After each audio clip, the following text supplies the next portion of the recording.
Question: why would somebody ever want to set up an S Corp? Another question: what does S stand for in S Corp? Why would I want to be an S Corp over an LLC? Or maybe, why would I want to be an LLC that files as an S Corp?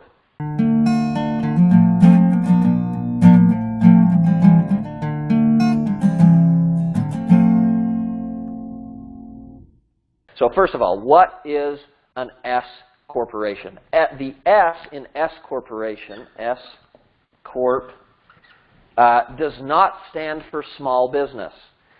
Well, I guess it does, indirectly. It's another thing that the S can stand for. But where the name S Corp comes from is in Chapter 1.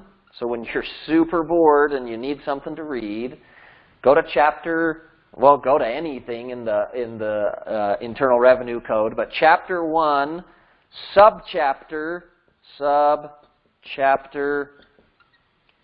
S talks about these types of corporations. So a couple of like just little boring statistical things about an S Corp. Okay, so an S Corp, the requirements are a corporation that has 100 shareholders or less. But they get to benefit, so there's 100 shareholders. They're a corporation, 100 shareholders or less, that get to be taxed, oh, just smash the board, taxed as a partnership. So what happens is you have like two different layers where you've got the actual business itself, the corporation, our S Corp, let's say, and then we've got our personal tax return. And so in an S Corp, what happens is I'm able to pass income, losses, etc., directly to the shareholder, so I'm not taxed at the corporate level and then taxed again at the business level, or at the personal level. Okay? And so I avoid what they call a lot of the time double taxation. And so the requirements to be an S Corp is I'm domestic. I'm a domestic partner, domestic corporation, no more than 100 shareholders, and third, let's see, hold on, 100 shareholders, domestic, 100 shareholders or less, and I have one class of stock, and we're not talking about that today. But basically what happens is all the money that I make goes into the business, and then what goes into the business, I have business expenses, and I pay for my business expenses, which are deductible. I can deduct those business expenses. I have, payroll that I do, and I've got, my employees, and then I've got my building, and I've got my vehicles, and my insurance, and my phones, and maybe a company car, and bills and expenses and utilities and all that stuff go to business expenses. I recently attended a class that went over all the things that someone that is not an LLC, not a S Corp, all the things that they pay for, just day-to-day stuff, date nights and certain trips and certain clothes and cell phones and an iPad and all these things that a typical person would buy that they just kind of go about just getting and not even thinking about it, where a business owner, someone that has a business, an LLC, an S Corp, they're able to deduct those things where they're just things that we spend money on anyway. It's actually quite an interesting study, is go look up how many tax deductions employees have. If the only income that somebody has is employment income, and they're an employee, and they're W-2'd every year, go look up how many tax deductions a W-2'd employee actually has. It's not very many, like less than 10. It's just, there's just not very many things, right? Around 10, less than 10. It's not very many, whatever it is. But then you get into, you know, even as being a sole proprietor, LLC, S Corp, all the different things you can deduct. It's actually quite incredible. So I've got all the money that I make from this particular business. A lot of people have multiple businesses, but just as an example, I've created my S Corp. The money that I make for that business goes into the S Corp. From the S Corp, I pay my business expenses, and then what I also do that's a little bit that's different than an LLC is part of the definitions of an S Corp, because of the way that it avoids the double taxation and some of the tax benefits I can get from it. One of the requirements is from the business that I pay myself or employees what's called a reasonable salary. You know, so because everything else can be taken as a dividend from the business, a draw from the business, and draws or dividends are taxed at a lower rate than income tax. So if there was no reasonable salary requirement that goes through payroll taxes, and we've got to pay unemployment insurance, then people wouldn't be income taxed at all. They would just take all the income as dividends, which unfortunately some people actually do that. Then they get audited, then they get in trouble, and then the business they thought they were saving money on, they lose, and they go to jail for tax evasion or something like that. So it's always worth it, no matter what. Follow the rules. So, for example, I meet with a competent CPA. Let's say I find one. I'm just kidding. But let's say I find a knowledgeable CPA. I can just ask them, hey, for my type of business, there's actually like a suggested amount based on the profession. I've seen like a little publication where I need to take a reasonable salary for that.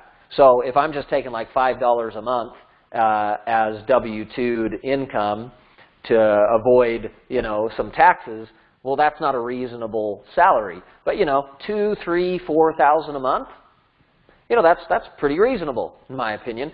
Even if you're making a ton of money, sure. Again, this is a CPA question. You talk to them. I prefer to work with CPAs that don't even wander into the gray area. That gray area doesn't exist, because being audited and losing everything is just not something I'm interested in, right? So I pay myself a reasonable salary. That reasonable salary, I have to pay payroll taxes on it from the business. Then I pay unemployment insurance, and then I'm W-2'd. So, but then what that does is, because I'm now W-2'd, that avoids the self-employment tax of about 15%. Right now it's 15.3. But then that's avoided because I'm technically an employee, but what's kind of cool is I'm an employee of myself. So if I own the business, I'm the primary shareholder, maybe I am the only one. I'm the business, but I'm also the person that receives that income. Then from my personal account, and these are going to be totally different banks. So this is going to be bank number 1 that the money goes into. Well, it could be the same bank, but it's got to be separate bank accounts. And then I've got bank number 2 or bank account number 2 that's going to be my personal one. Okay. Then all the money that comes to me from my personal account, you know, I can spend however I want, and it's not necessarily that everything I spend from the personal account is not tax deductible, because I get my mortgage interest, and maybe well, no, I wouldn't do that. I was going to say maybe I was going to go back to school, but if I did, I could do that, right? I'm just talking in generalities, not about me personally. But you could, you know, the money that you spend there, some of the things that you're going to spend money on is, you know, personal day-to-day stuff, are potentially going to be tax deductions as well, even from the business, okay? So a couple of things. when setting up an S Corp that's just good to know.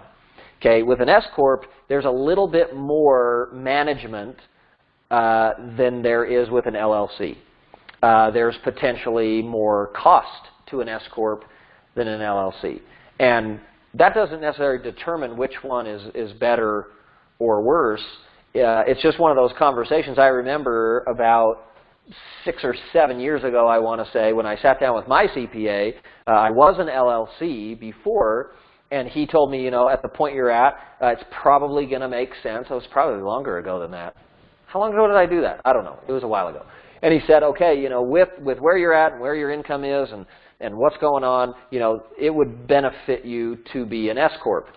And at the time, I asked him why, and he explained it to me, but in a way that I think there's only like 4 people on planet Earth that could have even understood what he was talking about, because he's crazy smart. And so after he explained it to me, I just looked at him and I said, so is the S Corp what I need to do?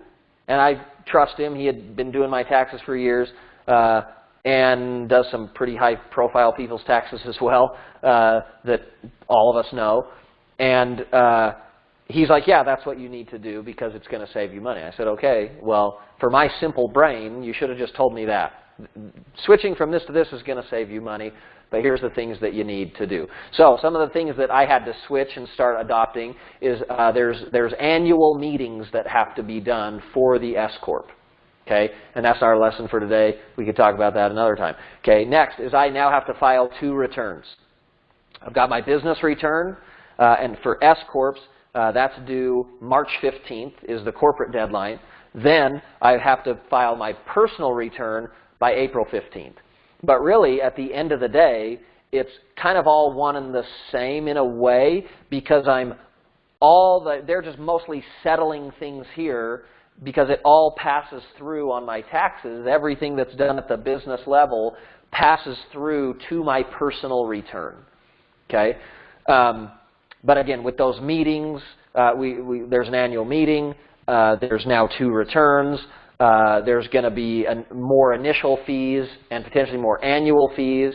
There's several more rules when it comes to S Corps than there are LLCs.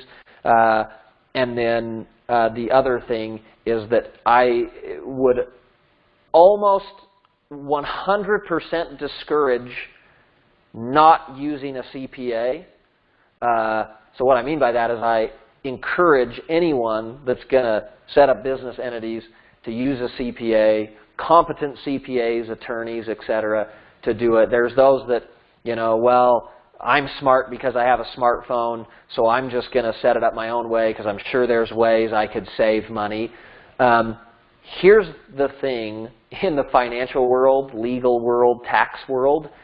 If it ends up costing you a little bit more to work with somebody that has fiduciary responsibility to make sure that it's set up right, and this is me personally, sorry if that just made a loud noise, but I personally would prefer paying a professional fee to make sure it's done right the first time. Now, I'm not discouraging going out and learning things on your own, but when it comes to certain things, like a long time ago, money quote of the day with the Impact School of Money was Dr. Dre, who said he only fears two things, God and the IRS. Just make sure that it's done right, because if it's done wrong to save a few $100s, and then you find out later, because it was done wrong, it's going to cost you tens of thousands, hundreds of thousands, millions, was it really worth the few $100s? And that's not like a very good question. It's one of those that kind of answers itself, right? But just something to think about. So that is our lesson on the board, the Impact School of Money. Thank you for joining us for this lesson. Share this with friends, family, etc., and we look forward to talking with you on a future lesson.